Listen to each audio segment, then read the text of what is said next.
मंगलाचरण करेंगे। ओम नमः सिद्धेभ्याय जय श्री ओम नमः सिद्धेभ्याय जय श्री ओम नमः सिद्धेभ्याय। मंगलम भगवान वीरो मंगलम गौतमो गणी मंगलम कुंद कुंदाद्यो जैन धर्मोस्तु मंगलम सर्वमंगल मांगल्यम सर्व कल्याण कारकम प्रधानम सर्वधर्माणां जैनम जयतु शासनम जैनम जयतु शासनम जैनम जयतु शासनम। नमः समय साराय स्वानुभूत्या चकाशिते चित स्वभावाय भावाय सर्वभावांतरच्छिदे। कुंद कुंदाचार्य द्वारा रचित समय सार नामक ग्रंथ का आश्रव अधिकार हमने प्रारंभ किया है।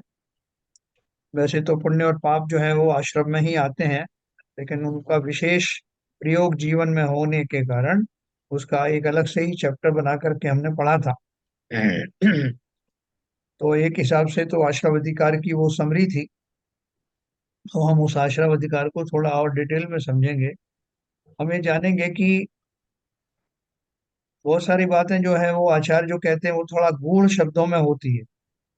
तो वो उनके वो जो टीकाकार हैं फिर उसको खुलासा करते हैं कि आचार्य क्या कहना चाहते हैं। तो उसी संदर्भ में जो हमने कल पढ़ा था कि ज्ञानी के किस तरह के भाव होते हैं, उनको बंद नहीं होता का उसका अर्थ क्या है, वो सारा डिटेल में आज अपन पढ़ेंगे। कल थोड़ा सा शुरुआत की थी।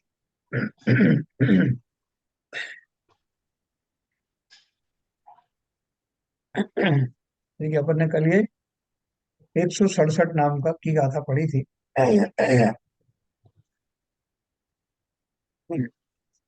मैं एक बार फिर से इसके बारे में बताऊंगा आपको। भावो राग आदि जुदो जीवेण कदो दुबंध गो भणिदो राग आदि विपमुख को अवंध को जान गोण भरी। सम्यक दृष्टि ज्ञानी धर्मात्माओं को आश्रव बंद नहीं होते, यह बताने वाली इस गाथा का अर्थ आचार्य अमृत चंद्र आत्मख्याति में इस प्रकार खोलते हैं। परस्पर विरोधी भाव एक साथ नहीं रह सकते, है ना, मैंने ये बात पढ़ी थी। परस्पर विरोधी भाव एक साथ नहीं रह सकते, इस कारण ज्ञानी के ज्ञानमय भावों से अज्ञानमय भाव अवश्य ही निरोध को प्राप्त होते हैं।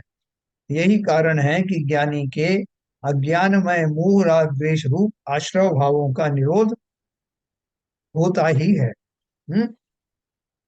क्या उन्होंने देखो एक विशेषण क्या लगाया, ज्ञानी के अज्ञानमय मोह राग द्वेष रूप आश्रव भावों का निरोध होता है। जो ज्ञानी होते हैं, जो ज्ञानी हो गए, उनके जो पूर्व में अज्ञान वाले दशाएं थी, उसके कारण होने वाले मोह राग द्वेष अब नहीं रहे।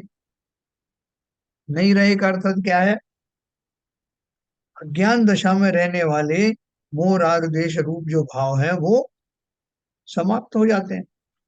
क्योंकि ये जो घातिया कर्म है ना, विशेष रूप से चारित्र मोहिनी संबंध है। तो ज्ञानी को अगर अपन चतुर्गुण स्थान वाले की बात करें तो अभी उसके चारित्र में पूरी तरह तो नहीं आया, लेकिन अनंतानुबंधी चले गए। उसी अपेक्षा से बात हो रही, आगे उन्होंने उसका एक्सप्लेनेशन दिया। इसीलिए ज्ञानी आश्रव जिनका निमित्त है, ऐसे ज्ञानावरणादि पुद्गल कर्मों को नहीं बांधता।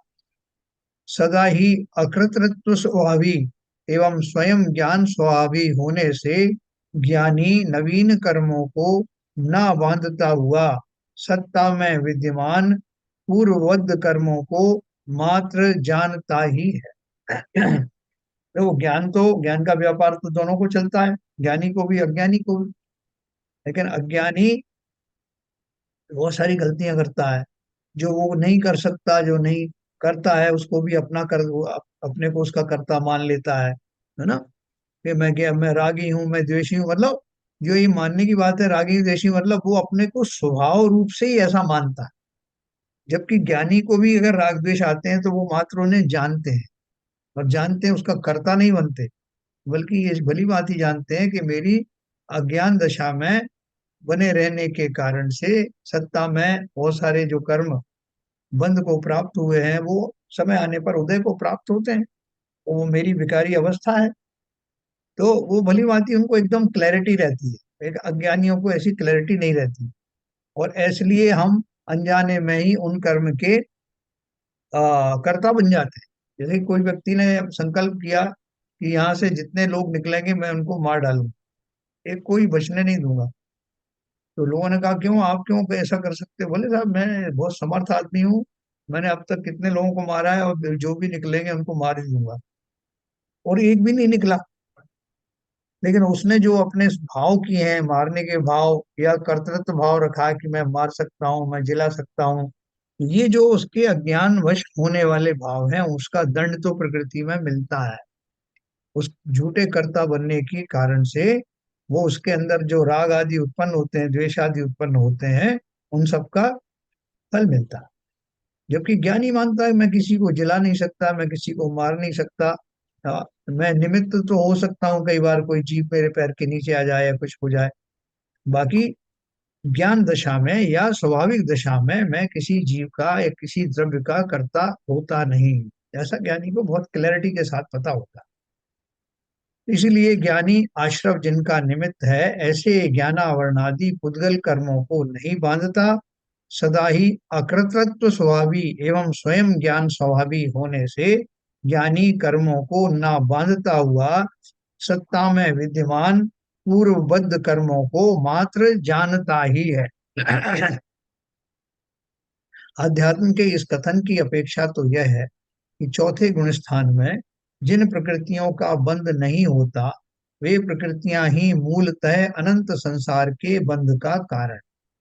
तथा चतुर्थ गुण स्थान और उनके ऊपर के गुण स्थानों में जिन प्रकृतियों का बंध होता है, एक तो वे अनंत संसार के बंध का कारण नहीं है, दूसरे उनका बंध भी अल्प स्थिति अनुभाग लिए होता है। अतः वह बंध ना के बराबर ही है ना। अपन कहते हैं कि साहब इसमें जो आ, नमक का स्वाद आ रहा है आपको, बोले नहीं साहब नमक तो इसमें है ही नहीं।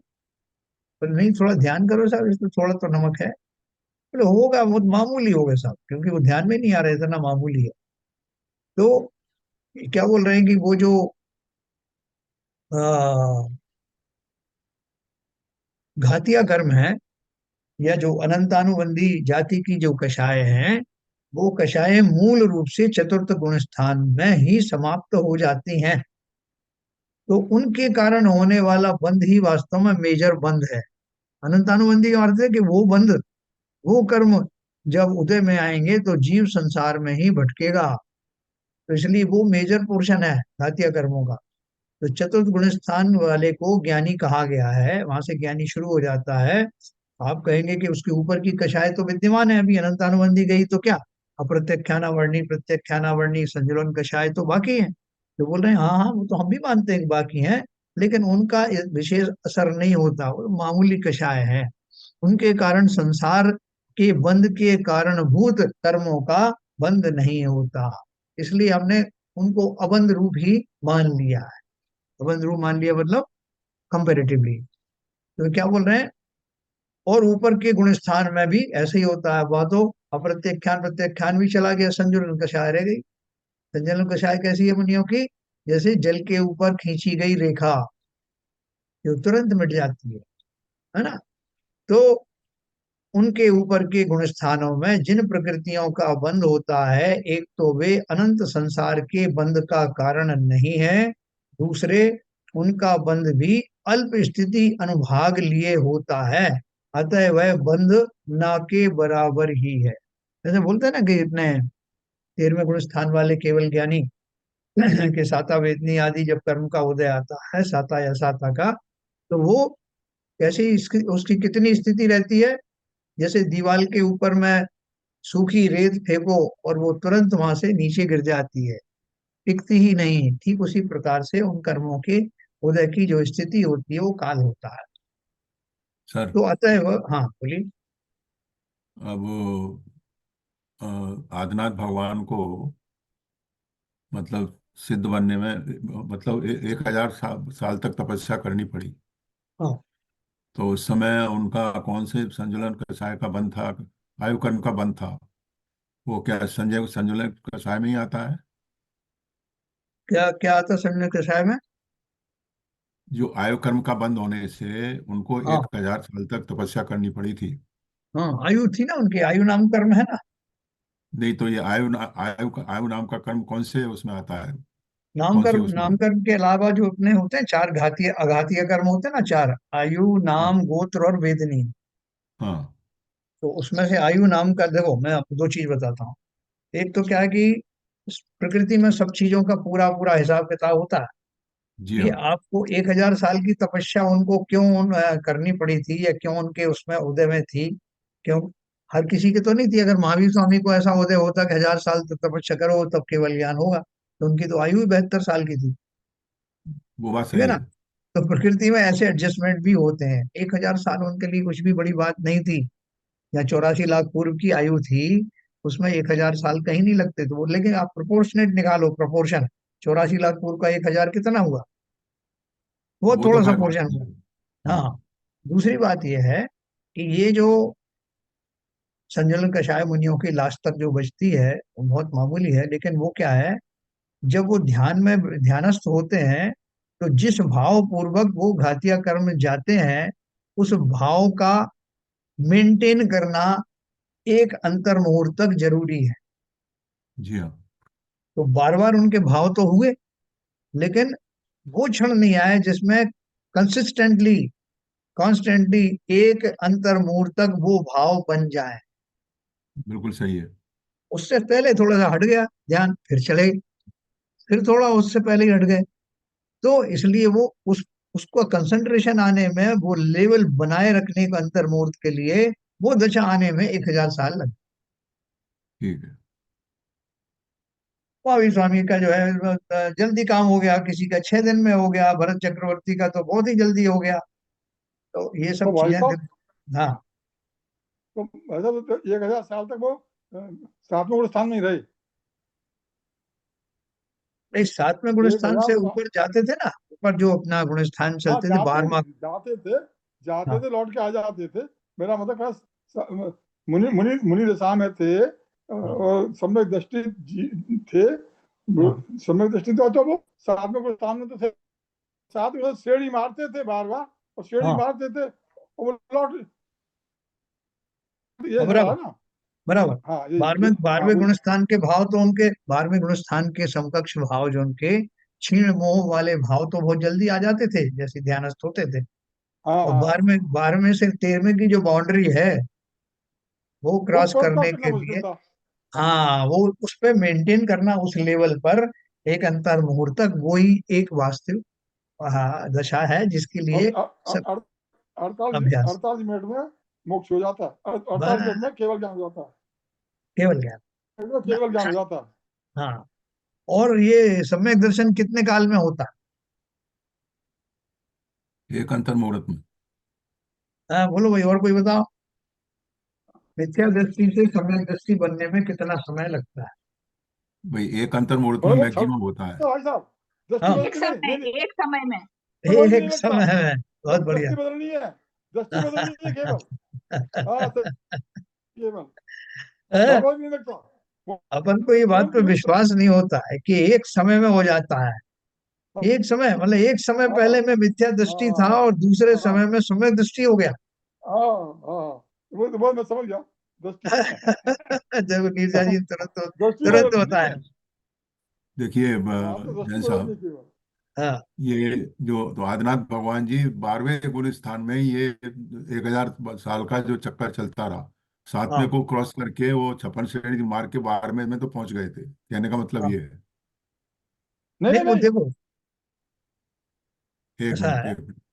12वां जो गुण स्थान ऐसा नहीं है कि ये जो है अपन 8वें पे खड़े हुए हैं फिर 9वें पे खड़े हुए हैं, ये कोई इसमें बहुत ज्यादा टाइम नहीं लगता। एक अंतर मुहूर्त में सारा खेल हो जाता है। उसमें ही वो खटाखट आगे के गुण स्थान आते हैं।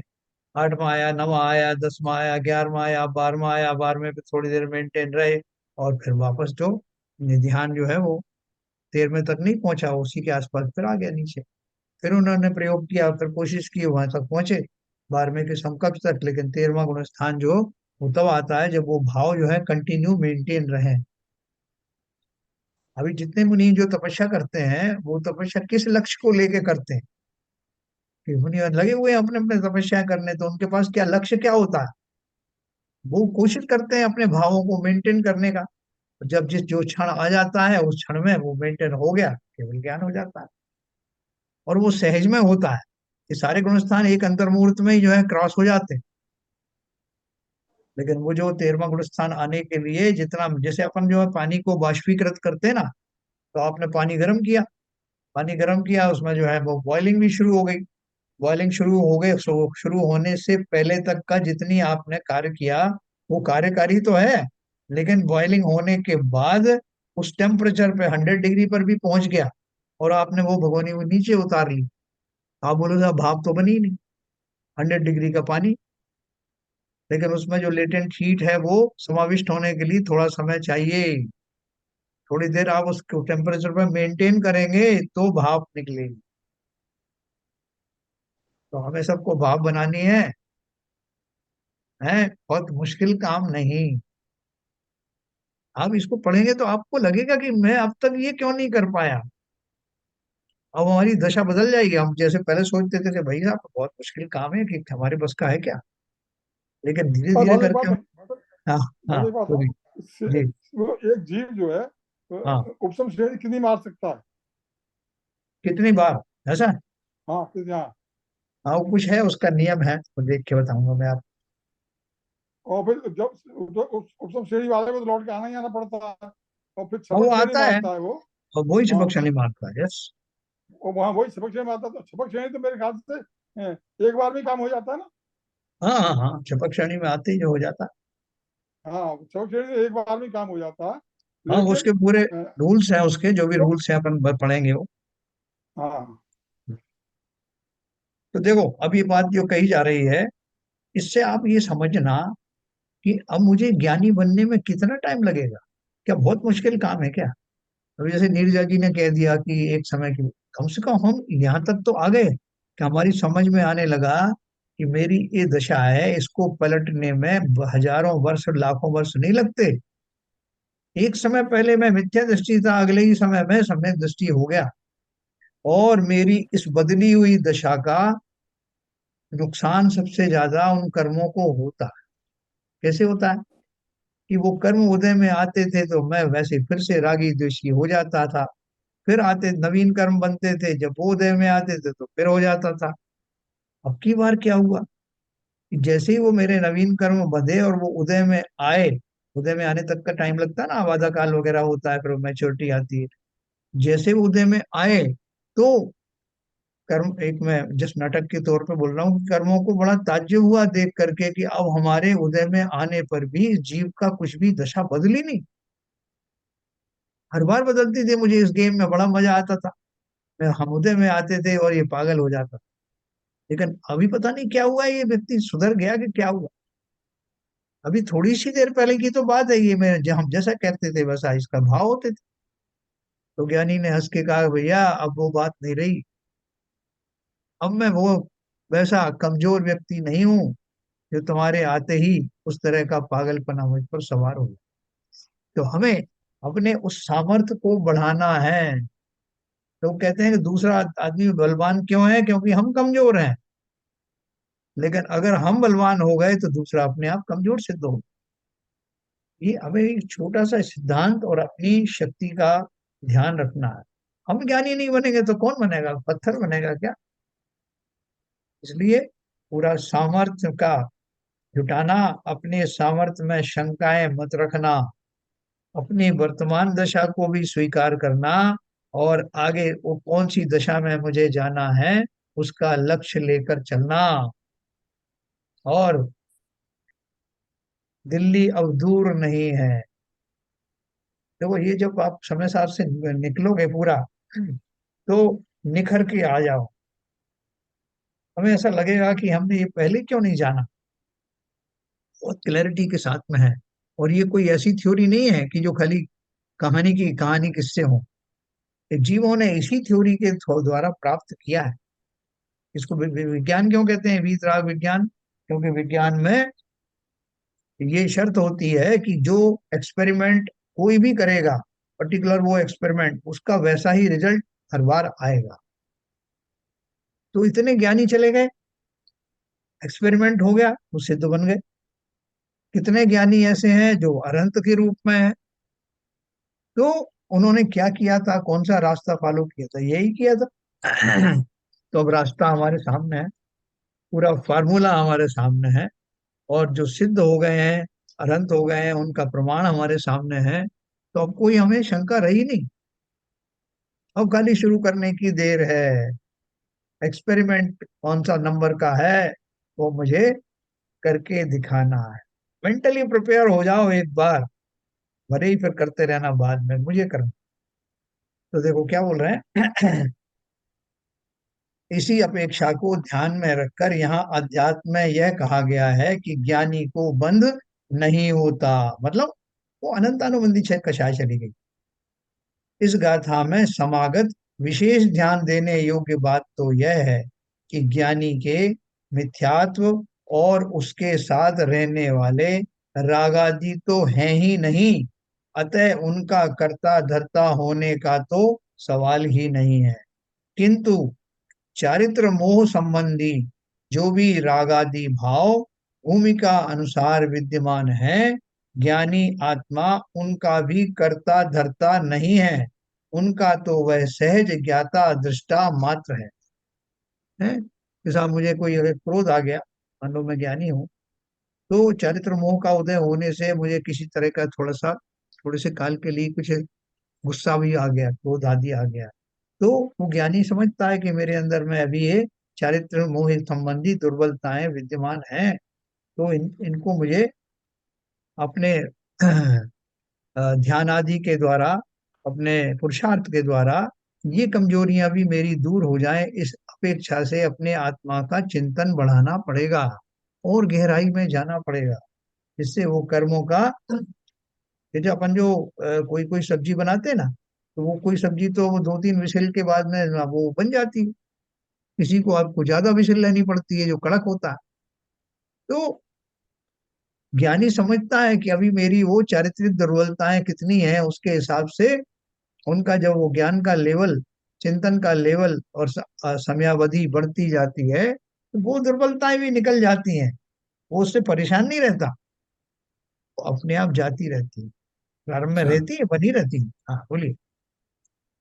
तो इसका मतलब ये हुआ कि सम्यक सम्यक प्राप्त होने के बाद जी जो चारित्रिक चारित्रिक दुर्बलताएं रहती हैं, जैसे आपने क्रोध कषाय का उदाहरण दिया, जी। तो ये बाकी कषायों पर राग राग के ऊपर भी, मोह के ऊपर भी एप्लीकेबल है। हाँ देखो, ऐसा है कि राग आदि भी होते हैं। चतुर्थ गुण स्थान वर्ती जो जीव है, रामचंद्र जी के उदाहरण दो, छाया सम्यक दृष्टि थे, हाँ। तो यस। उनकी वो जो अनंतानुबंधी तो चली गई, जी। लेकिन अभी उन्होंने सीता जी को बचाना था, युद्ध आदि करने थे, तो कुछ ना कुछ तो राग रहे होंगे, कुछ ना कुछ द्वेष तो रहे होंगे ना। जी हाँ, जी हाँ, जी हाँ। तो वही वो सही। चारित्रिक दुर्बलताएं हैं उस भूमिका में। समझ गया। ये तो कोरिलेट हो राग तो कोरिलेट हो गया। राग तो भाई था, राग तो उनका उत्कृष्ट था। तो लक्ष्मण जी की वो लक्ष्मण हाँ जी लास्ट को की लेके राग वो शरीर बराबर है। राग तो राग उनका उत्कृष्ट था, कोई कह नहीं सकता था कि एक छाया समय दृष्टि जीव है।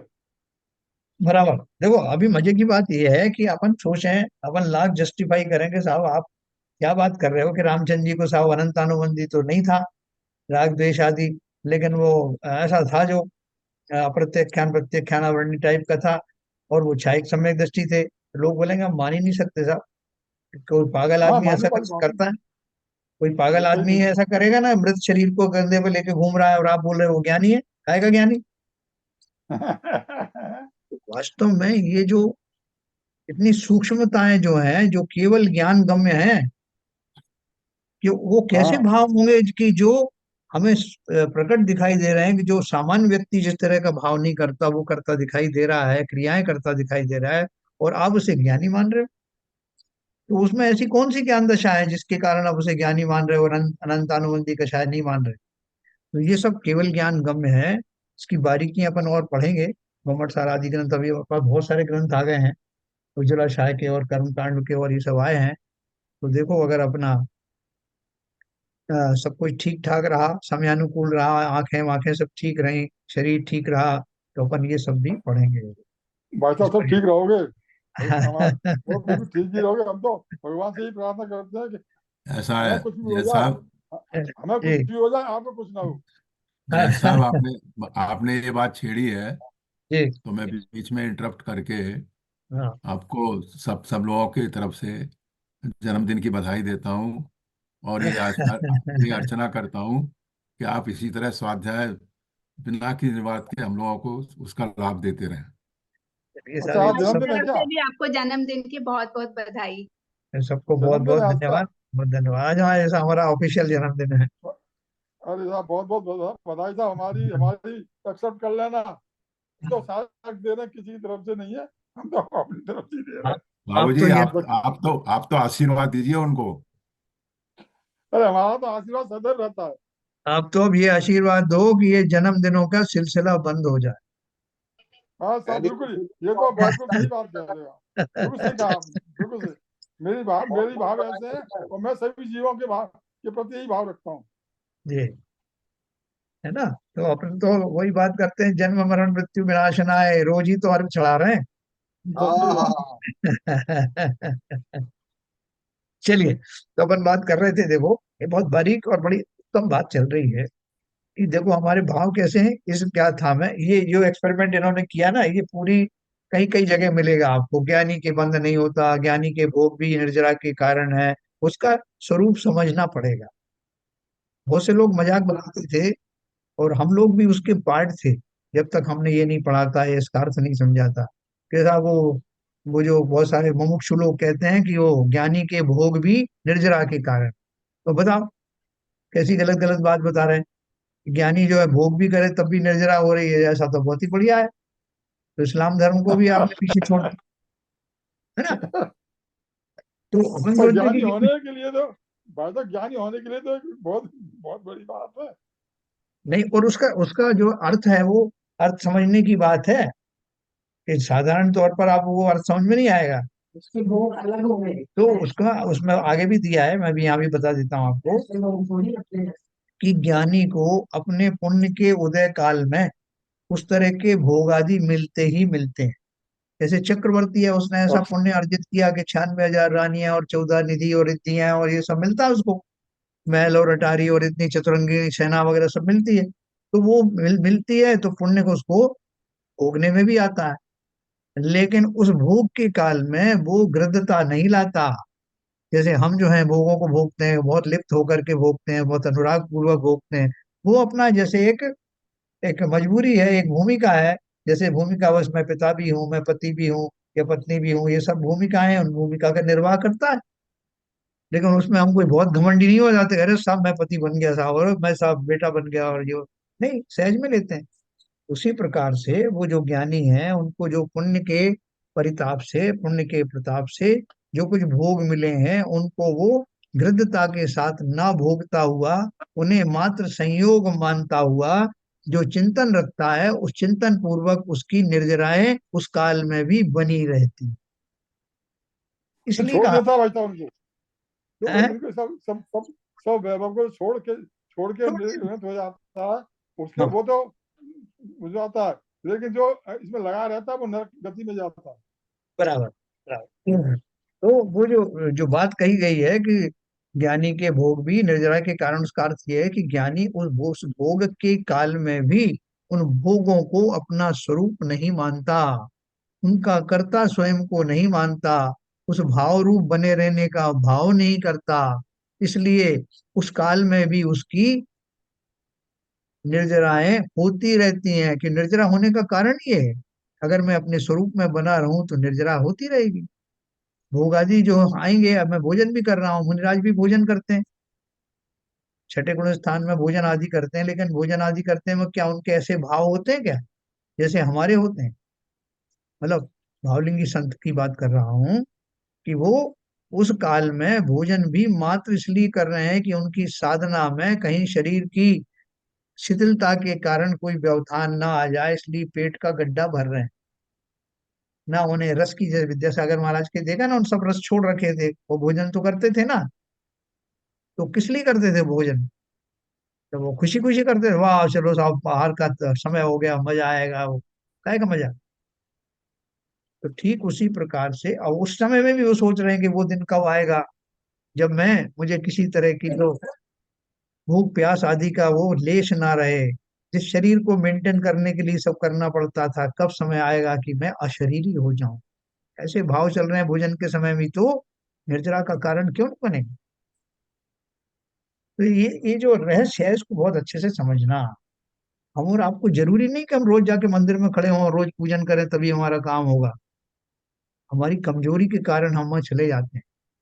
लेकिन जो ज्ञानी है, वास्तव में तो उनका घर ही मंदिर है, मन ही मंदिर है, देह देवालय है।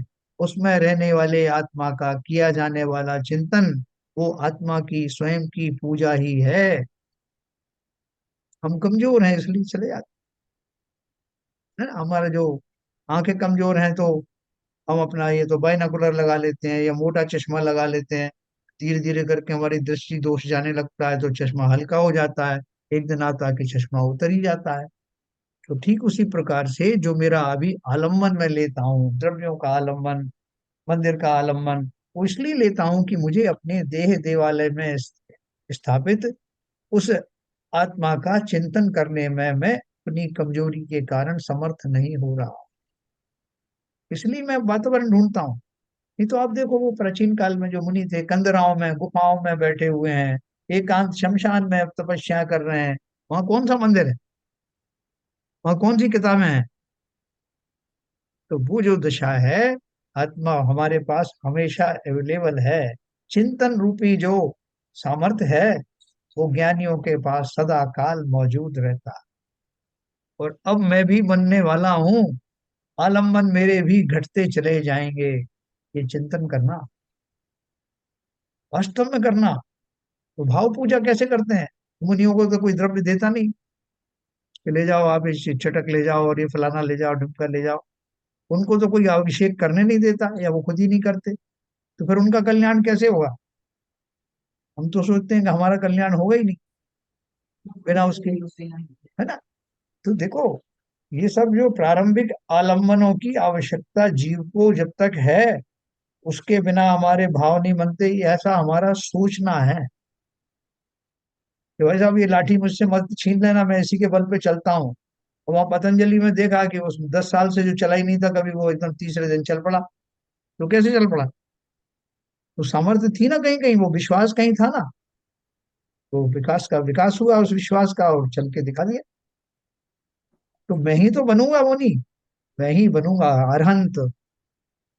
दूसरा तो क्या भाई साहब, बनेगा? हाँ। भाई साहब, क्या जी, हम भी तो कर सकते हैं ना पूजा, भाव पूजा, बिना द्रव्य के, बिना मंदिर जाए, कर क्या सकते हैं बात नहीं कर कही, सकते? क्या बात कही, बिल्कुल कर सकते हैं। मैं ऐसे ही कर रहा हूँ यहाँ पर, इसलिए पूछ रहा जी, हूँ, क्या क्या पॉसिबिलिटी है कि हंड्रेड नहीं? परसेंट लेकिन हमारी हाँ, कमजोरी क्या है? कमजोरी क्या है बाबू जी, कि हमको विश्वास नहीं होता कि इसके बिना भी हो सकती है। हमें तो वो ठोना भी चाहिए, ठोने पे लौंग रखनी चाहिए। भले ही सामने प्रतिमा बैठी है, तब भी हमें कुछ स्थापना वहीं करनी है, उसके ऊपर पानी डाल के सिर से लगानी है। आप सोचो, इन सब का जो है वास्तव में सार्थकपना है क्या? मैं आपसे पूछने वाला था इस मामले में कि मैं यहाँ पर, मैं डेली, मैं बहुत डेली कर रहा हूँ। मैं यहाँ पर का मंदिर तो जा नहीं पाता, और जी, अभी भी घर में उपलब्धता नहीं हो सकती।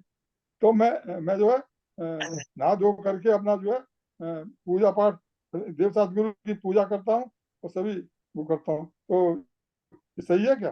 देखो, अपन कहते हैं ना, मन के हारे हारे मन के जीते जीत। अगर मैं ये सोच करके करता हूँ कि भैया चलो कुछ नहीं है तो यही सही, काम चलाने के लिए ठीक है, तो मेरे भाव उत्कृष्ट नहीं बनेंगे। लेकिन अगर मैं ये सोचूं, कोई झंझट नहीं है कि कहाँ से पानी लाना, कहाँ से चंदन लाना, उसमें जितना समय जाता है उतना समय मैं अपने आत्म स्वभाव में रहता हूँ। और ये जो जो हमने पढ़ा है उसको आप आत्म सन्मुख करके पूजन करेंगे, तो आप बोलेंगे इसमें ज्यादा आनंद आ रहा हाँ, सही है, सही कह रहे हो है। आप, बिल्कुल सही है। एक साइकोलॉजी है। अब मानसिक रूप से सोचो कि मैं तो मुनि बन गया, मुनियों की तरह भाव पूजा कर रहा हूँ। और भाव पूजा का अर्थ क्या है?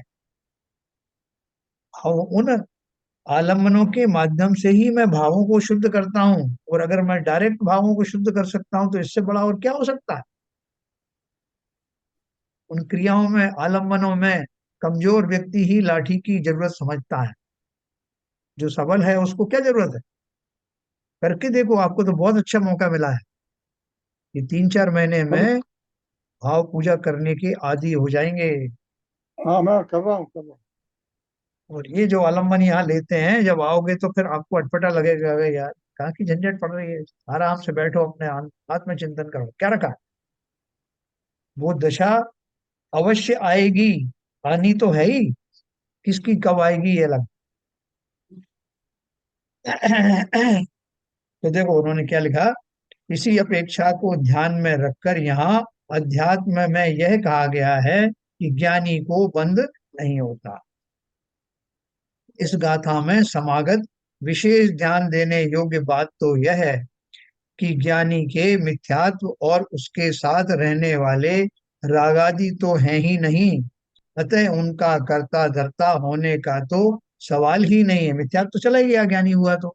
किंतु चारित्र मोह संबंधी जो भी रागादि भाव भूमिका अनुसार विद्यमान है, ज्ञानी आत्मा उनका भी कर्ता धर्ता नहीं है। वो थोड़ा ऐसा करता है, ओनरशिप नहीं लेता, भाव आ गए ही जानता, उनका तो वह सहज ज्ञाता दृष्टा मात्र है।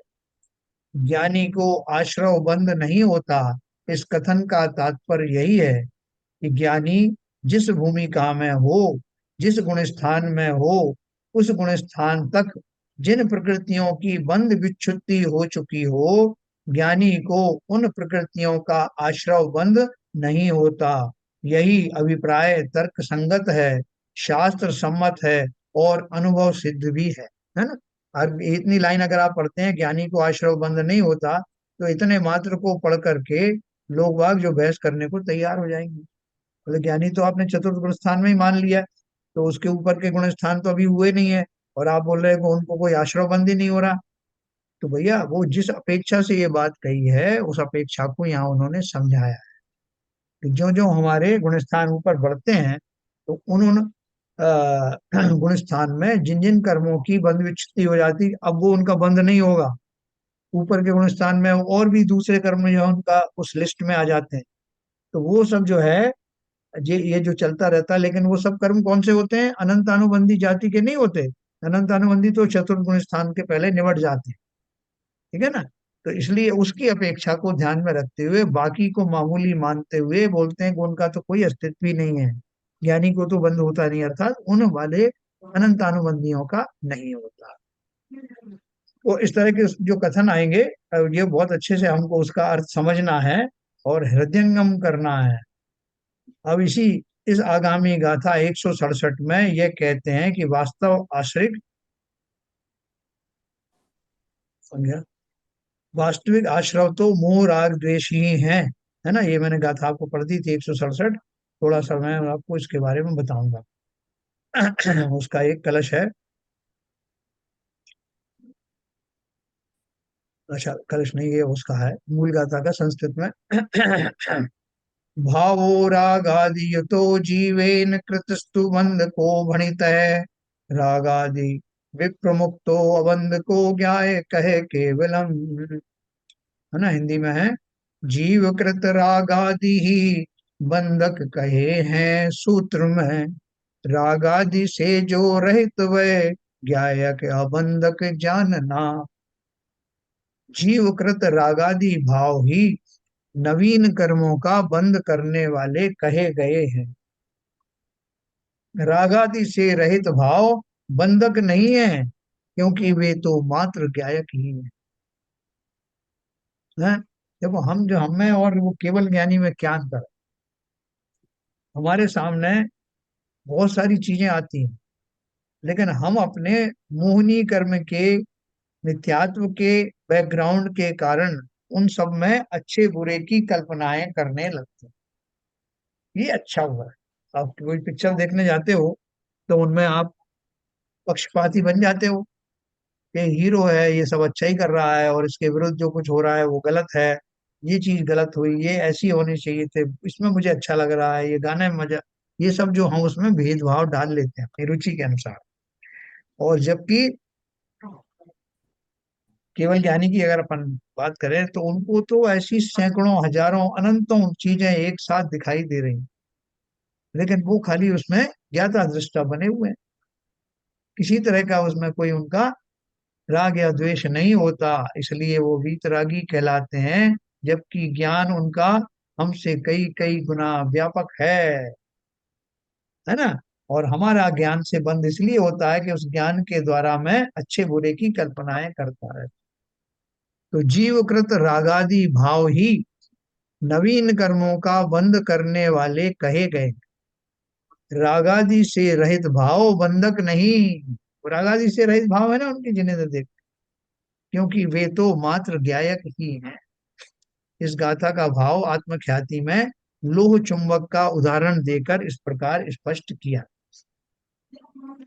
जिस प्रकार लोह चुंबक पाषाण के संसर्ग में लोहे की सुई में उत्पन्न हुआ भाव सुई को गति करने के लिए प्रेरित करता है, उसी प्रकार मोह राग द्वेष के संपर्क से उत्पन्न हुआ अज्ञान में भाव ही आत्मा को कर्म करने के लिए प्रेरित करता है ना। बिल्कुल। लोहे क्या बोले, लोह चुंबक पाषाण के संसर्ग में लोहे की सुई में उत्पन्न हुआ भाव सुई को गति करने के लिए प्रेरित करता है। आप देखो, एक चुंबक है, बहुत पावरफुल है, थोड़ी दूर पे आपने एक लोहे की सुई रखी हुई है, तो पहले उसमें एक टेंडेंसी जैसी क्रिएट होती है कि वो थोड़ी सी हलचल उसके अंदर शुरू होती है, और वो फिर अपने अवश पने के कारण, यानी उसका कुछ कंट्रोल नहीं चलता और वो चुंबक से जाके चिपक जाता। तो वास्तव में क्या हुआ, उसके अंदर में वो चुंबकत्व प्रकट हुआ, उसके जो आज लक्षण प्रकट हुए, और वो फाइनली उस चुंबक से जाके चिपक गई। तो बोल रहे हैं कि वो चुंबकत्व, वो लाइन ऑफ फोर्सेस उसको मजबूर कर देती हैं, प्रेरित कर देती हैं कि वो वहां से डिस्प्लेस हो सुई और चुंबक से जाके चिपक जाए।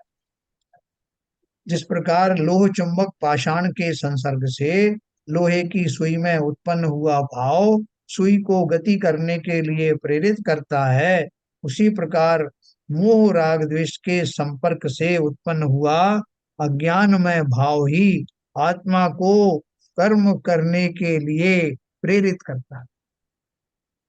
हाँ? अपन कहते भाई साहब ये मेरी गलती नहीं है, मैं अच्छा खासा था, तो सामने आके वो सज्जन खड़े भी हो गए, और मैं उनके बारे में कुछ बुरा सोच भी नहीं रहा था, लेकिन मेरे इस मित्र ने आके बोला कि ये तुम्हारा शत्रु है, तुम्हारा अहित करने आया है, तुम्हें इससे पहले कि ये कुछ करे तुम ही इसको मार डालो। तो भाई साहब मैं तो बिल्कुल शांत बैठा हुआ था, उसके कहने से मैंने ये काम किया। हाँ? तो उसके कहने से काम किया, वो निमित्त बना वो जरूरी है, लेकिन निर्णय किसने लिया, निर्णय मैंने भाई लिया। तो समझ में नहीं आ रहा। हाँ सुई में उत्पन्न हुआ भाव, हाँ, सुई में भाव कैसे उत्पन्न हो गए? उसमें जो उसकी तरफ जो खिंचाव होने वाला जो भाव है ना, जो भाव तो खिंचाव। आत्मा में हो सकता, हाँ भाव तो आत्मा में हो सकता है केवल, केवल ये पुद्गल में भाव कैसे आ हाँ जाएगा? हाँ, देखो भाव का अर्थ समझना, चैतन्य भाव की बात नहीं है, भाव का अर्थ है उसका स्वभाव।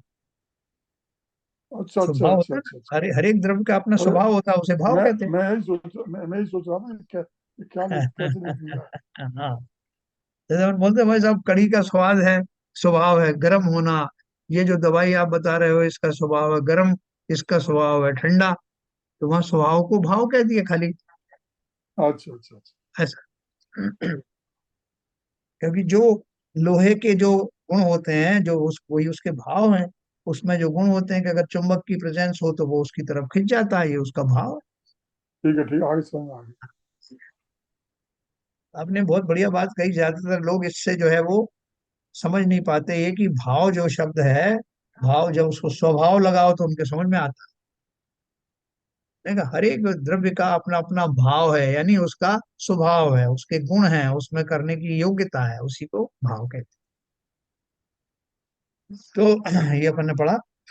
तथा जिस प्रकार लोह चुंबक पाषाण के विवेक से अर्थात असंसर्ग से सुई में उत्पन्न हुआ भाव लोहे की सुई को गति ना करने रूप स्वभाव में स्थापित करता है, उसी प्रकार मोह राग द्वेष और आत्मा के भेद जान लेने वाले विवेक से उत्पन्न हुआ ज्ञानमय भाव किसी भी कर्म को करने के लिए प्रेरित करने की उत्सुकता से रहित होता हुआ आत्मा को स्वभाव में ही स्थापित करता है।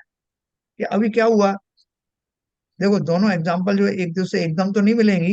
ये पुद्गल पुद्गल है, स्वभाव से अपना जीव जीव है, लेकिन उन्होंने क्या बोला कि जैसे उस लोहे में एक विशेषता ये भी है कि अगर उसके सामने जो चुंबक रखा हुआ था उसका चुंबकत्व समाप्त हो जाए तो वो अपनी नॉर्मल दशा में आ जाएगा, फिर खिंच करके नहीं जाएगा उस चुंबक की तरफ।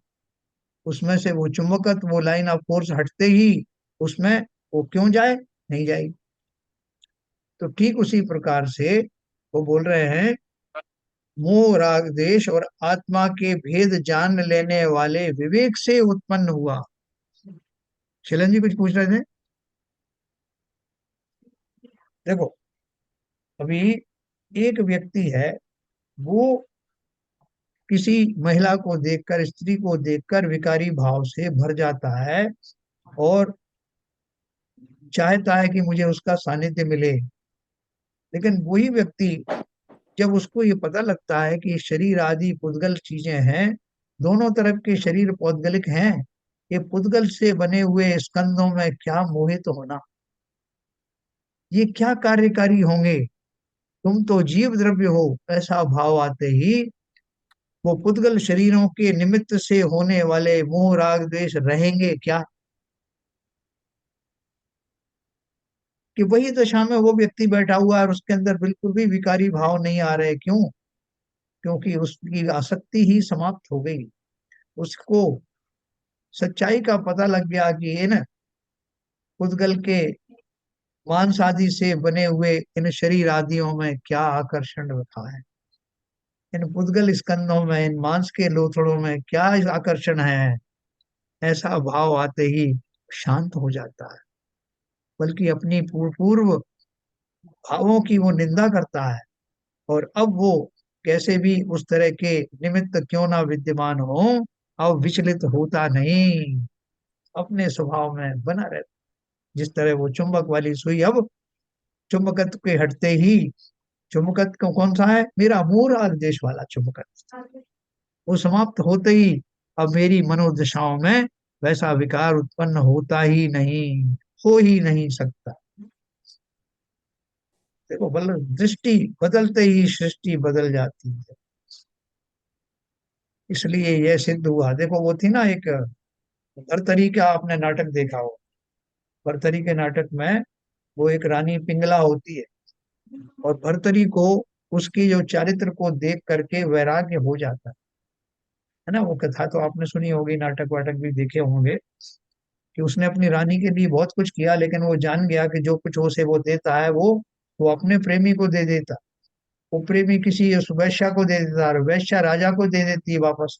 उससे उनको ज्ञान हुआ कि संसार की क्या दशा है, विरक्त हो गए संसार से और उन्होंने अपने ही रनिवास को त्याग करके और अब भिक्षु बन गए। जो यहाँ वैष्णवों में जो नाटक दिखाते हैं, वो भिक्षु बन करके और अपनी ही रानी के महल में उनसे भिक्षा मांगते हैं। भिक्षा देहु है, भिक्षा देहु को क्या शब्द उन्होंने इस्तेमाल किया, रानी करके, और उनसे माँ माँ बोल करके भिक्षा मांगी। तो क्या हुआ उसकी उस दशा को, जो रानी पर इतना मरता था, जो आकर्षण था रानी का, उसे माँ कह करके उनको संबोधन कर रहा है, निर्लिप्त भाव से कर रहा। वही रानी वही राजा, क्या बदला? तो भाव बदलते ही मेरा मोह राग आदि का चुंबकत्व समाप्त हो जाता है। कैसा आकर्षण संसार में, किन पुद्गल परमाणुओं और उनके स्कंदों पर आकर्षित हों जो मिट्टी में मिल जाने वाले हैं। ऐसा ज्ञानी जीव अब इन संसार के आकर्षणों से सर्वथा रहित हो जाता है। इसलिए यह सिद्ध हुआ कि रागादि भावों से मिश्रित अज्ञानमय भाव ही कर्तृत्व का प्रेरक होने से बंद करने वाला है। रागादि अमिश्रित ज्ञान भाव तो स्वभाव का प्रकाशक होने से मात्र ज्ञायक ही है। मैं अपने भावों में मोहादि से विरक्त हुआ हूँ, भावों से विरक्त थोड़ी हुआ हूँ, अपने स्वभाव से थोड़ी हटा हूँ। स्वभाव तो विद्यमान, स्वभाव में घुस जाने वाले उन कर्म रूपी रजकणों से रहित हो गया, मोहादि भावों से निवृत्त हो गया। मेरा ज्ञान का व्यापार तो अभी भी चल रहा है, सुशुद्ध भावों का चल रहा है। रागादि अमिश्रित ज्ञान भाव तो स्वभाव का प्रकाशक होने से मात्र ज्ञायक ही हैं, रंच मात्र भी बंद करने वाला नहीं। आप कहोगे साहब मैं पहले चिंतन करता था तो आप बोलते हो कर्म बंद हो रहे हैं, और अब मैं करता हूँ आप मुझे रोकते नहीं हो। तो भैया बहुत फर्क आ गया। करो ना चिंतन तुम अपने आत्मा का, अपने स्वभाव का, उसके लिए किसने रोका। पर वस्तुओं का, पर भावों का चिंतक मैं ना तो हूं, ना ही मुझे बनना है। तो ये इस प्रकार से हमने, ये एक लाइन पढ़ के मैं समाप्त करूंगा। सीधी सादी सहज सरल बात भी यही है कि रागादि और आत्मा में अभेद जानने वाला अज्ञानमय भाव ही बंद करने वाला है, और मोह आत्मा और मोह राग द्वेष रूप आश्रय भावों में भेद जानने वाला ज्ञान भाव ही अबंधक है ना। तो ये मैं आपको 167वीं गाथा में ये कहा था कि मोह राग द्वेष भाव ही आश्रव है, और 166वीं गाथा में यह कहा था कि ज्ञानी के इन आश्रय भावों का अभाव है। अब 168वीं गाथा में कल ये बताएंगे कि ज्ञानी के रागादि भावों से अमिश्रित भाव ही उत्पन्न होता है, और इसी कारण उसे बंद नहीं होता है ना। कल अपन इसको और अच्छे से पढ़ेंगे और हमारे सबके अवश्य समझ में आएगा।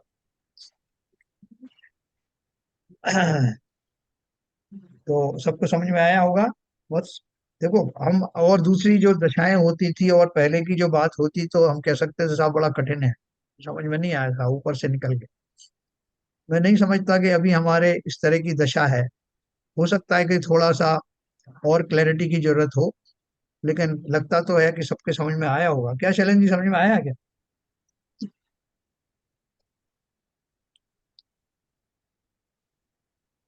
शैलेंद्र जी नहीं है क्या? चलिए जी, है तो सही। हाँ। अब आए। हाँ। चलिए जी, बोलिए। आवाज नहीं आ रही अब। हम्म, चलिए जी, लगता है आपका आवाज नहीं आ रही, कुछ स्पीकर में हाँ प्रॉब्लम। हाँ। चलो बाकी वो लोग बताएं। सरिता जी आज नहीं आई है, नीरजा जी बोलिए।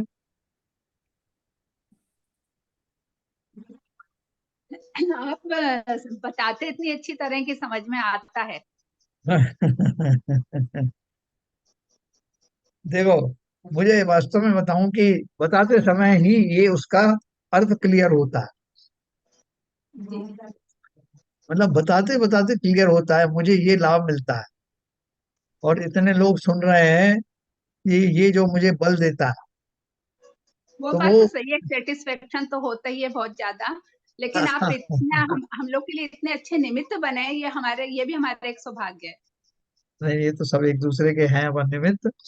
तो चलिए, अगर अपने को ये बात समझ में आ रही है तो हम ये कंक्लूड कर सकते हैं कि हमारी जो दशा जो है दिन पर दिन निखर रही है।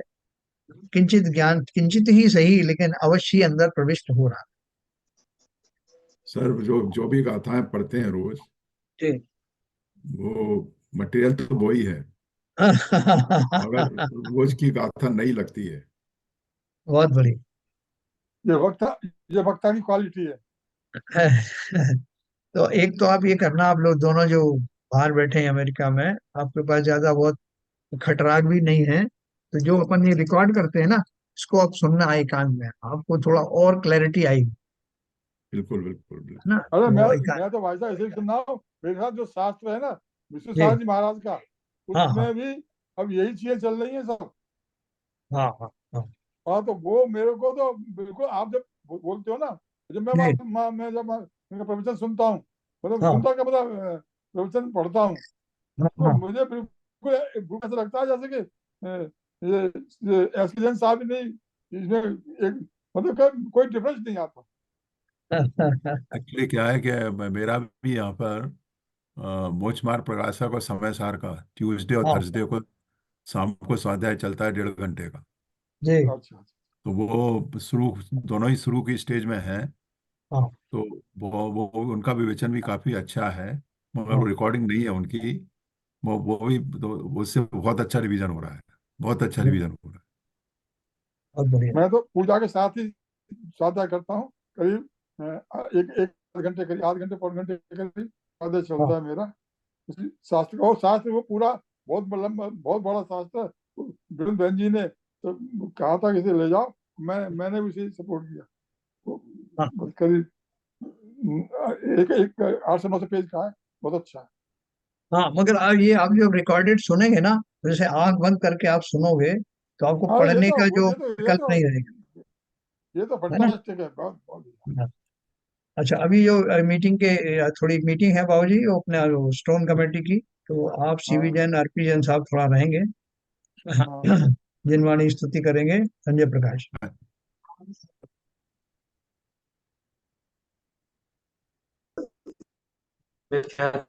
दूसरे को ज्ञान के प्रकाश को भाव को भानु सी बखानी है। छाऊं द्रव्य जान विज्ञान विभान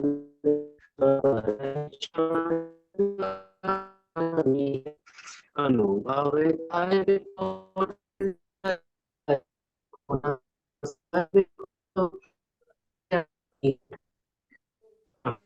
हाँ हाँ हाँ, हाँ, आपकी आवाज कट रही संजय प्रकाश जी, मैं बोलता हूँ। नित्यत्व में नाश वे को ज्ञान के प्रकाश वे को आपा परोभास वे को भानु सी बखानी है। छाओ द्रव्य जान वे को बंध विधि भान वे को स्वरूप छान वे को परम प्रमाणी है। अनुभव बताए वे को जीव के जताए वे को काहू न सताए वे को भव्य उरियानी है। जहाँ तहाँ तार वे को पार के उतार वे को सुख विस्तार वे को यही जिनवाणी है। ये जिनवाणी भारती तो ये जपू दिन रैन, जो तेरी शरणा गए सो पावे सुख चैन। या वाणी के ज्ञान ते सूझे लोका लोक, सो वाणी मस्तक धरूं सदा देत हूँ धूप। जिनवाणी माता की जय।